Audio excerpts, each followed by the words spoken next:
Hey everyone, welcome to PunkCast. My name is William Maxwell. I'm a student of Web3 and the owner of Punk 9527.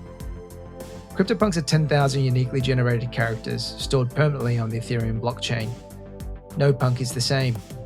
This is a show dedicated to celebrating the punks behind the punk. My hope for this podcast is that we capture the essence of the punk culture, elevate the brand and the individual behind the punk. One last thing. Projects discussed on the show is not financial advice. Crypto and NFTs are a volatile and risky asset class. Please always do your own research. Other than that, let's go. Hi everyone, welcome back to another episode of PunkCast. Today we've got a PunkCast special with the author of the famous Mashable article that started it all for many claimers of the Cryptopunks project back in June 2017. At the time, he was the business reporter for Mashable, covering media and telecom industries with a particular focus on how the internet is changing markets and impacting consumers. Prior to working at Mashable, Jason served as markets reporter for the Financial Times. Jason holds degrees in journalism from Boston University and international affairs from the Australian National University.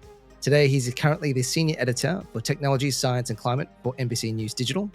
Please welcome Jason Abbruzzese to the show. Jason, I apologize for chopping up your last name. How do I pronounce that? Oh, that's no worries. My family, it's a very Americanized way of saying, we say Abbruzzese, but I believe the Italian familia and from which I come from, it's closer to like Abbruzzese. So I think the way you said it was actually probably closer to the real Italian. Abbruzzese. Perfect. Nice. Jason, really excited to have this conversation with you. I'm not sure if you're aware or how aware you are of your article and how much of an impact it's had on many people or a few punks in the community. You know, it's interesting because I would say that I was completely unaware of it until about a couple years ago. I started getting more emails and DMs on Twitter of people just kind of saying like, hey, just wanted to let you know, like I read your article a long time ago, or even, I read it recently and, it really like was important and got me into CryptoPunks or maybe, excited about this space. And that was kind of like the first inkling I had that it had, resonated with some people because, I can think back to when we wrote it. I was really happy to write that article, but I didn't think twice about it. It was not an article that I followed up on. It was not something that I thought about for quite a while. And, much more recently, and within the last, I would say 2 years, but even on top of that, even the last 6 months, I've actually gotten way more people reaching out to me about it, which has been absolutely a trip. I can imagine. It's been a blast. There's so many stories to sort of unpack, especially within the community as well. So maybe before we dig into that, if you could share a little bit about your background prior to working at Mashable, just to help, level set and context, everything leading up to that article. Sure. I mean, I guess I would start with I grew up in Houston, Texas, in kind of a suburb. So, I spent a lot of time on computers growing up. We always had one because my dad's a doctor and he was always kind of working on a computer. So we had, I think our first was probably an IBM 486, which is even like pre-Pentium stuff. So kind of grew up with computers. I was not a particularly talented user of the computer, though. It was mostly for playing games and occasionally, writing papers or things like that. But, we got the internet relatively early on. I can remember the early AOL internet dial-up days of only having so many hours to get online and the classic kind of screechy sign-on sound, all of that stuff. So I was pretty early on the internet, kind of very fascinated by online communities. I can remember, I think the first online community I was ever a part of was a X-Files fandom. I was very into the X-Files, and that was the thing to do back then. That was one of the first probably online fandoms of any show, was to go online and start talking about it in chat rooms and things like that. So I was just very into the internet from an early age. And of all things, what made you choose the path of journalism with the, I guess, the tech focus? I think, when I first started thinking about journalism, it was just kind of cool to have a job where you were primarily learning about stuff and you got to kind of hop around. I from a young age was somewhat of a hop around kind of person, always kind of like interested in something for a little bit of time and then would lose interest and want to go on to something else. And journalism seemed to offer almost a way to do that professionally. That you're always on to the next story, you're always looking for the next thing. And I think also I really liked the newspaper growing up and consuming the news. I can remember from a young age when I was coming right of age to understand the news right around when the Gulf War was happening. So I'm like 39 now, and I was pretty young, but I remember cutting out like a Newsweek cover of like the start of the Gulf War. And that was obviously when CNN was kind of first coming along. So you had cable news as like a 24-hour thing. So news was kind of like starting to really become like an interesting thing right when I was starting to grow up. And then in college, it just seemed like the easiest major I could take. Also because it didn't require a lot of math. I already knew a little bit about it and could do it, reasonably well from the experiences that I'd already accrued. So I think it was a combination of a few things. And at the end of the day, I came very close in my, life and career to getting out of journalism because it's a tough job and the jobs aren't always there. We'll get into this a little bit. After grad school, I worked in restaurants for a few years. So yeah, it was a long and winding road, and I had to get lucky quite a few times to get to where I am now. Awesome. Now, it sounds like you've done really well, mate. So right now, can you explain a little bit about your current role at NBC News Digital? Sure. So I run a relatively small team of journalists, and we're focused on producing stories for our website nbcnews.com. So we're a small corner within a large news organization that does all sorts of stuff, everything from nightly news, the Today Show, to Dateline, and NBC News Now is the new streaming show, and there's CNBC and there's MSNBC. It's a very big organization. We're a kind of little corner, and we cover technology and we cover in science. A big part of our science coverage is dedicated to climate coverage these days, and so that's the kind of the two lanes in which I tend to operate. A lot of our tech coverage these days is very much paying attention to what's happening online. That includes anything happening in the crypto community. Obviously, we covered FTX extensively. That was a big one. But we've also gotten to write fun and interesting stories. Obviously, AI right now is probably the hottest topic overall. Well, could you share a little bit about the latest on FTX? I mean, and AI is another huge topic as well, but won't go too deep on it. But it'd be interesting to hear your perspectives on the current situation. Sure. I mean, I think the most interesting thing about AI right at the moment is obviously I think everybody's gotten very excited. And there's just a lot of pretty cool stuff out there. I have seen people start to very recently, even in just like the last week, start to wonder if, okay, we've kind of seen what this new era of AI can do. These, large language models, the natural language processing, kind of the text to video stuff, all very impressive. But are we starting to like see the edges of what that's capable of? Is there a next level on the way down the line? And the certain amount of disagreement in terms of like, no, we've kind of seen what these things can do. It's now up to people to start coming up with interesting ways to implement them, interesting ways to use them. Who's going to like be the really, the killer app around this stuff that makes it, either a great consumer product or even a great, business to business project. There's other people, however, who I think are really interesting who talk about autonomous agents is kind of the term that has been brought to my attention around it. And this is, I guess, if I were to try to describe it, putting together AI that can formulate a plan and execute it. So it is an AI that can use all this other AI technology that is out there to actually do things. And probably the simplest explanation, which is one will be near and dear to people who, think about blockchain and Bitcoin a lot, is ordering pizzas. Like I saw one recently that was basically like, you can tell it like, hey, order me, a large pepperoni from Domino's. And what the AI can then do is go, okay, to do that, I need to make a to-do list of X, Y, and Z. And then I need to figure out how to execute on X, Y, and Z. And then I need to go execute those things, which is, again, thinking about what artificial intelligence means and, what is artificial general intelligence. These are all really big questions that I am not, qualified to answer. But it is interesting in that sense that it does feel like it could be the next step towards something that is closer to what I think, people think of when they think of AI and the science fiction sense, something that can really like be told to do something and then actually execute on it as opposed to just simply, generating a picture, which is already very, very impressive. Yeah, it's super crazy. I mean, you as a journalist probably need to be taking an objective stance on a lot of these topics, but where do you sort of stand on AI? Are you sort of for or against it, scared of it, or, excited for it? It's a good question, and kind of to just touch on the first thing you said, like certainly, like I think with modern journalism, the ideas of objectivity are kind of shifting in what that means. I try to just stay focused on what's happening and what and reporting on what people are doing. I'm happy to pontificate sometimes, but that's not really like what I'm necessarily good at. That said, I'm happy with you to give you some thoughts on that front, which is that I think it's very, very exciting. I think it's the most exciting thing that I've seen since, like, probably early blockchain days when people were first building those things, early internet days when people were just like, who knows what's going to happen, in the next 20, 25, 30 years and how it's going to develop. And that, for good and for bad. Like, I think we're going to see some really cool tools and some really, great and, beneficial things come out of this. We've already seen some really interesting use cases for lesser abled people, for underserved people. I think questions around, can these things be effective, simple lawyers? And would that mean people who usually can't afford legal access are suddenly able to get to a half decent lawyer? Really exciting stuff there.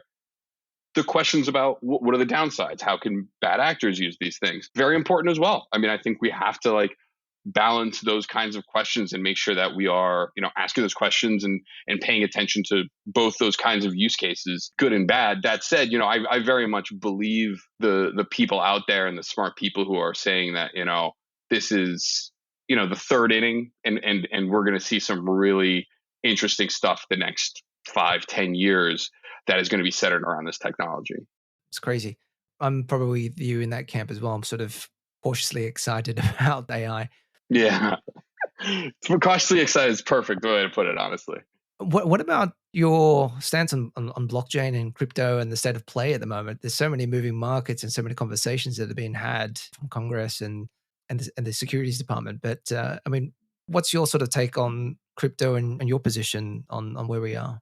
Well, I am hopeful that as, crypto has become more mainstream and people are starting to take it more seriously and realize that it does not seem to be going away entirely anytime soon, that, we do have thoughtful and reasonable government regulation. Some people would say that that is literally not possible. And fair enough. I don't necessarily take a position on that either way. I think that there's plenty of other people who would say there is room for reasonable government oversight. It fully seems to me that, it would benefit in some ways from some guardrails that make it clear for everybody in terms of how this kind of market and how this world needs to operate. I think you see that coming down from some of the biggest players like Armstrong at Coinbase to even some people who, are generally pretty skeptical of the government in general. So I think that can probably help in the next, wave of adoption, which blockchain, and blockchain technologies probably will need in the coming years. I think obviously what we saw in the last 18 months has been something of, I don't know if you want to call it a bubble popping or a little bit of an end of an era or something we had to kind of evolve through so that this technology continues to improve. I mean, the similarities between kind of the evolution of blockchain technology and the evolution of internet technology have been consistently discussed, and the kind of echoes of them are fascinating, mostly in terms of the first .com bubble bursting and people thinking that was the end of the internet, and people thinking the same thing about blockchain most recently in terms of kind of what has happened with the market. So I take again kind of cautious optimism, as you put it, is how I try to approach many of these things, because one of the reasons I got into covering this stuff is I do like it. I do think it's important and has a lot of upsides, and that hopefully everything that we have kind of seen happen and the FTXs of the world and all these things are going to be looked back on as the pets.com of the blockchain era. Things that, okay, we kind of had to go through that. We kind of had to have people come in and make mistakes. Now, you can make a lot of arguments that FTX wasn't just mistakes. It was full on negligence or fraud and had really little to do with blockchain technology. I think that's a totally reasonable argument to make. I'm more just saying, though, that I look at what's happened in the last year to 18 months in terms of the downswing and also in terms of what's going on with the government as, still possibly positive steps. We'll look back on as being, somewhat necessary for this technology to find its place in society. Yeah, absolutely. Any updates on SBF? Is he going to prison? That's a great question. That's the kind of question I absolutely cannot speculate on as a journalist. I will say that, certainly, the case as we follow it seems very strong. He's had, multiple people close to him cooperating with authorities. I think those are classically situations where they don't turn out great for the person who is under indictment. So, It's really hard to forecast what happens in these cases, and lawyers will always tell you you never know what's going to happen in front of a jury. That said, I don't think that there's been a lot of good news for him lately. Gotcha. And do you tinker and dabble with cryptocurrency and NFTs? I guess on the decentralized sort of non-custodial wallets side as well. So that's a good question. I do not. I have a tiny amount of Bitcoin that I've had for a little while. I have somewhat, consciously decided to sit it out because certainly as journalists, we don't want to be in a position where we're writing about things and then, kind of like also taking a position in them.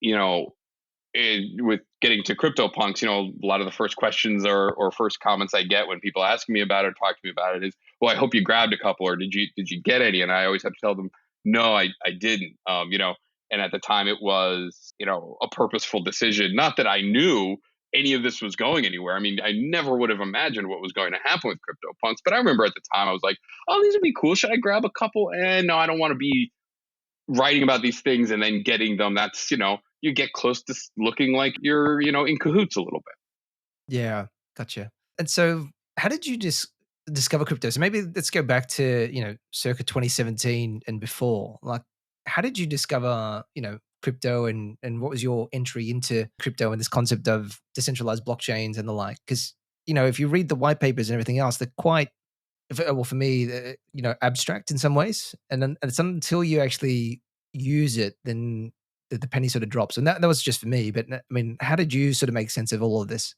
I mean, I remember hearing about this idea that somebody had developed a digital currency that was able to kind of solve some of the most immediate problems you think of when you're thinking of trying to create your own digital currency. Well, who's going to run that? Who's going to make sure that, it's all on the up and up? And somebody had figured out a way to do that with a shared system in which everybody's, kind of a participant. And as long as nobody has, a 51% of the network, then nobody can really hack it. And on its face, seemed like an interesting, cool thing. Great, it's a fun little idea. But I'm sure you guys know, it took years. Bitcoin was trading for essentially pennies, if that. It was not necessarily anything that was starting to turn heads. It was also seemingly primarily used for illicit online transactions. So I remember for years it was always a little bit of an internet oddity, just another kind of like cool thing that was out there that people who were extremely online were into, and that was my first kind of like intro to it. Was quite a while of it being just another thing on the internet in the background. Gotcha. And when you were discovering it at the time, were you interested in it from a work and content perspective, or was it more on a personal interest perspective? It's funny because like it's not usually a bifurcation between those two things for me and for a lot of journalists. Usually the things you are interested in are also your professional things. But I do think at the time it just felt like it had not taken hold enough to really warrant much in terms of coverage. I don't think that it had started to, occupy a place in the internet where you had to start thinking, boy, some of the lofty ideals and theories that people have about this thing could end up being true. There was honestly, probably a lot of things we just didn't, and I just didn't know about how it worked, why it worked, any of its possible shortcomings. It was really at the time, something that just existed in that corner of the internet where, a lot of people also, including myself at times, were probably somewhat hesitant to go to. And yeah, so like it's tough to answer because, for quite some time I can remember not paying it much mind. Yeah. Well, then what was do you remember the first article you wrote on, I guess, blockchain and crypto? And, what was the decision point to sort of say it's got enough attention on it for you to actually write something? I mean, I do think as the price crept up, that started to become interesting and started to become a question of like, wait, why is Bitcoin worth $30 all of a sudden? That's crazy. Like this thing is some random, internet currency that nobody can run, nobody can controls, nobody really even knows what it is. Few people know how it works. Even fewer people can actually, mine and things like that. But as the price crept up, I do remember, hearing more and more about it. Obviously, the buying the pizzas was a seminal moment. You start hearing a little bit more about, people, starting to mine Bitcoin, more consistently, people coming up with odd ways of mining Bitcoin and crypto jacking and all this kind of stuff.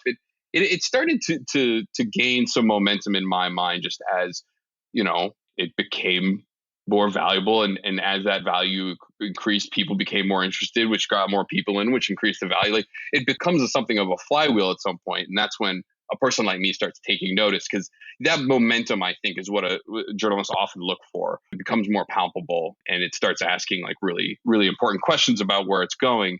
I can remember even early days of like, Bitcoin ATMs, which now kind of almost seem like a pretty goofy thing to exist, but those were a thing for some reason. It's like, well, no, well, now there's Bitcoin ATMs. Why are these things around? So, it's really funny how these things evolve, because for so long they can just be on your radar and not seem to matter, or not really ever seem to be, becoming something. And, I think that probably changed for me in a matter of months.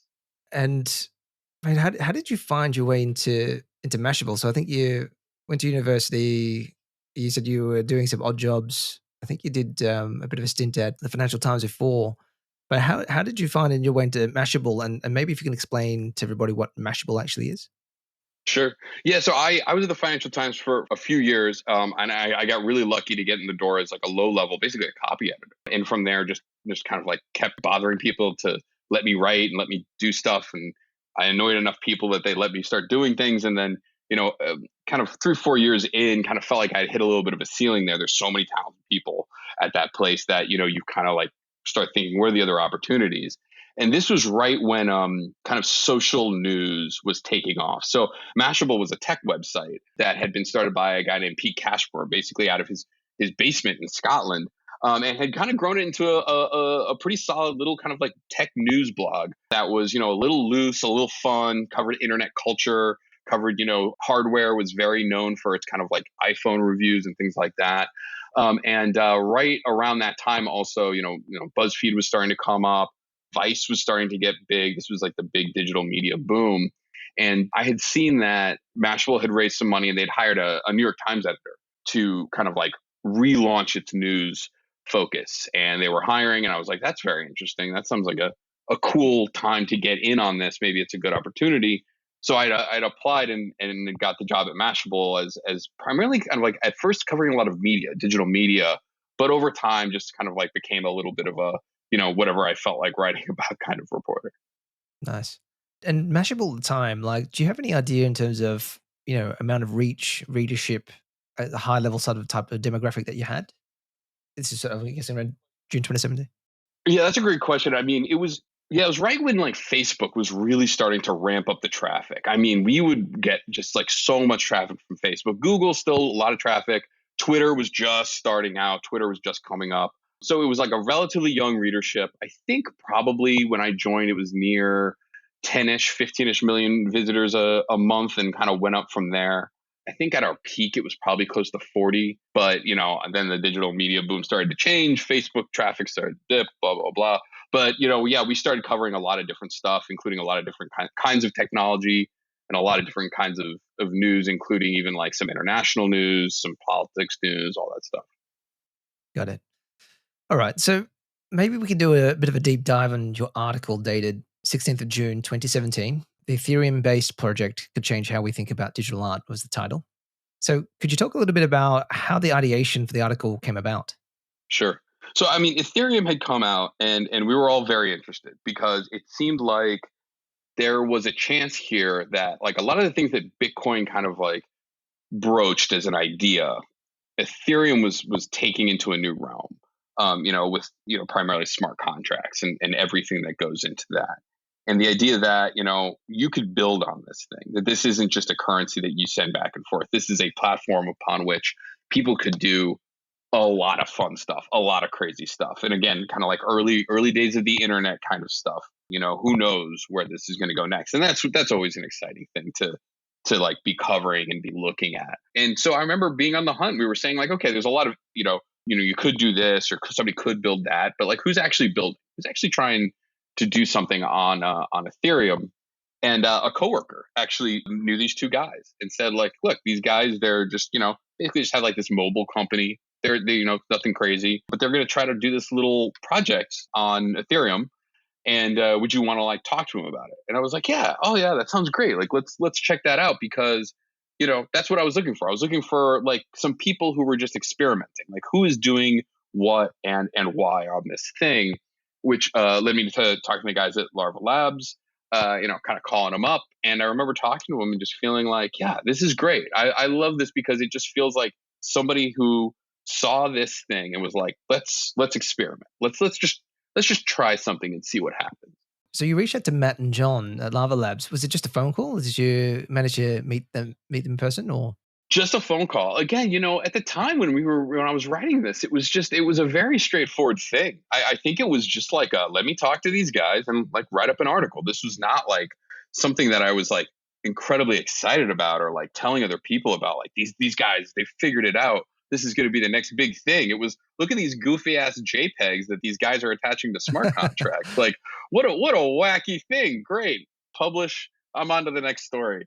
Yeah, but talking to them was great because, like, again, like what I liked about it was it did not feel, obviously in this era of blockchain NFT art, it can be very corporate, it can be very promotional, it can be very, transactional, even in terms of what people are trying to do and trying to get out of these things. And these guys, it was like a garage band. It was like these guys are just like, what a cool little platform here. We're gonna try this thing. I almost liked that it felt, on some levels, not super ambitious. They weren't trying to come up with like crazy art or some super convoluted system of doing things. It was like, no, we can auto generate these these images. These images are going to have a certain different types of scarcity depending on what generates out of them, and then people can buy them if they want, and buy and sell and trade them, and great. Yeah, that's such an amazing story, and they do give off a very indie vibe, like less commercial, and I think how well have you followed, I guess, their story sort of post your article, like through the Yuga Labs acquisition, etc.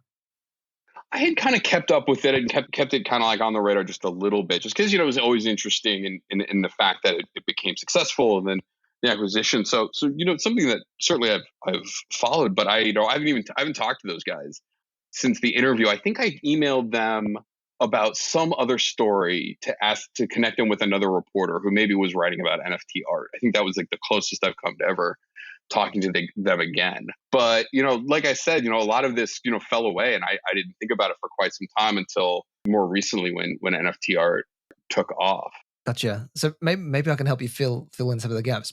Basically, obviously the NFT boom came along in 21 and 22, and Matt and John were running a Discord, a CryptoPunk Discord, and it got to the point where everybody was making a lot of money and floor prices, and they were probably asking a lot from Matt and John to do more. And CryptoPunks are sort of a finished product. And basically, I think they found that a little bit overwhelming in some instances, and decided to sell, I guess, the IP rights over to Lava Labs.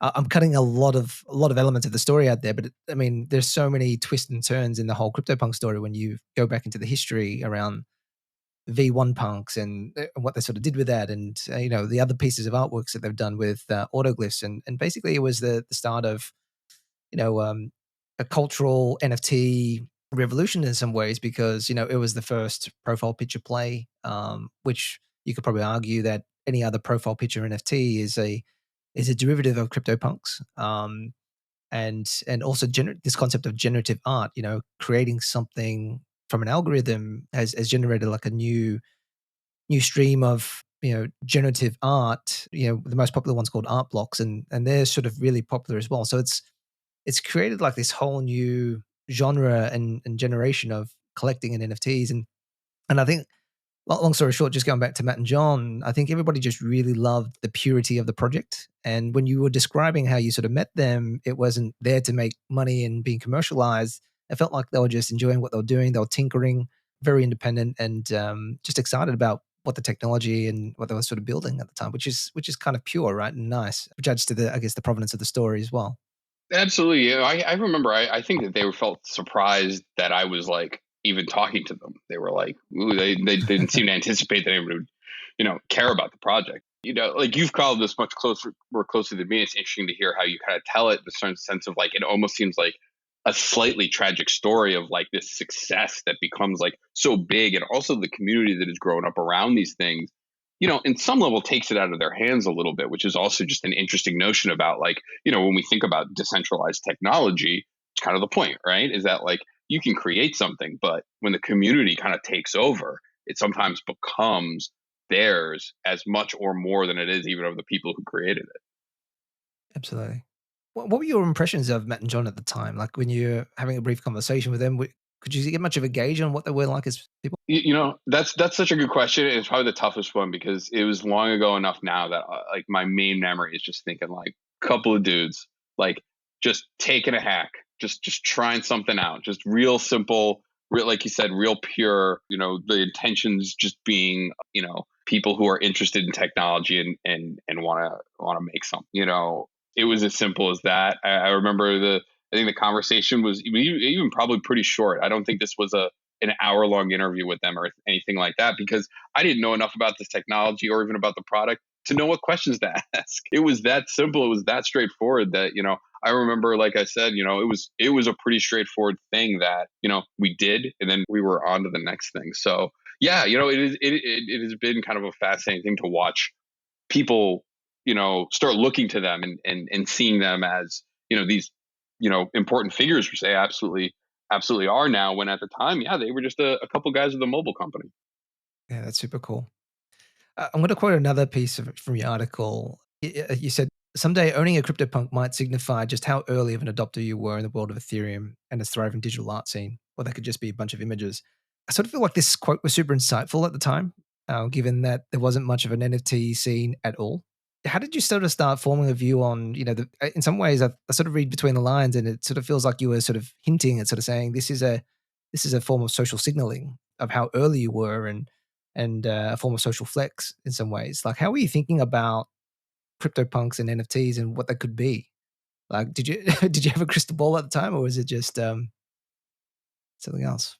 Oh, I absolutely no crystal ball. I've probably written thousands and thousands of things like that, none of which came to fruition, and that's just the one. What I'll say is this though, like from a young age, I was really interested in kind of collectibles. I collected like sports cards, like a maniac. I used to collect gemstones. Like I was very into collecting things. And I think, from an early age, I remember magazines that would come. They were called Beckett, which they would just have lists of sports cards, which how much they were trading for. So you get it like once a month. It was like a stock market for sports cards, and you look up your cards and be like, how much are they worth? So I was very fascinated from an early age about collecting things in markets and how collectible markets kind of work. And then also from the early time I was on the internet, I was on the internet early enough that like streaming media was not really a thing. You had to download things. You had to download things at incredibly slow speeds, like 2 kilobytes a second and stuff like that. Like, early Napster, you'd pick a song to download, you'd come back the next day hoping you had gotten the entire file. So at the time, this notion of media online as being just so open and free and moving around at the speed of light wasn't in the sense in the early internet. I remember I used to collect wave files. I would collect these random sound files that I just liked that were funny. They were like lines from TV shows or weird noises. So I had this like strange digital collection of wave files at the time that I remember like I really enjoyed. I was like, there's even a few maybe early MP3s in there that literally you would download from websites. Like you would go to a website and have links of MP3s. You can download them on your computer. Your computer could barely play them.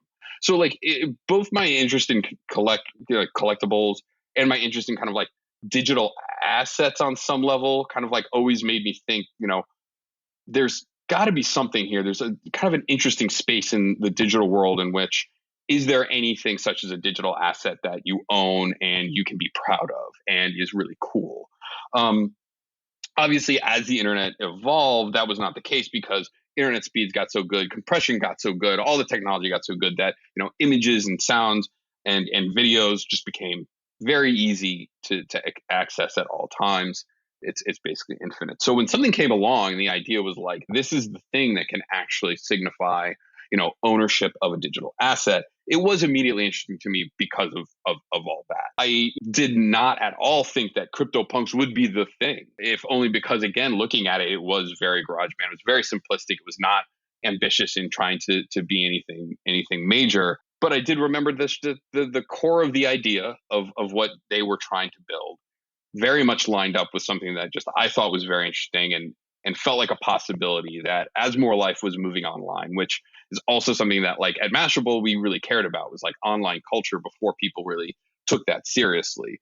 But as more of life was moving online, more people were spending time online, more people were caring, how people presented themselves online. It felt natural that the possibility of something that could give you ownership of a digital asset would become important. So it's a really long-winded answer, but to me, it's really crucial because I did not have a crystal ball. I did not think CryptoPunks were going to become what they were, but I did think that the guys who were building it were asking the right questions and like doing an interesting thing that, the topic overall would eventually become important. And what do you make of CryptoPunks and the whole NFT scene at the moment from the outside? I'm not sure how active you've been in the scene.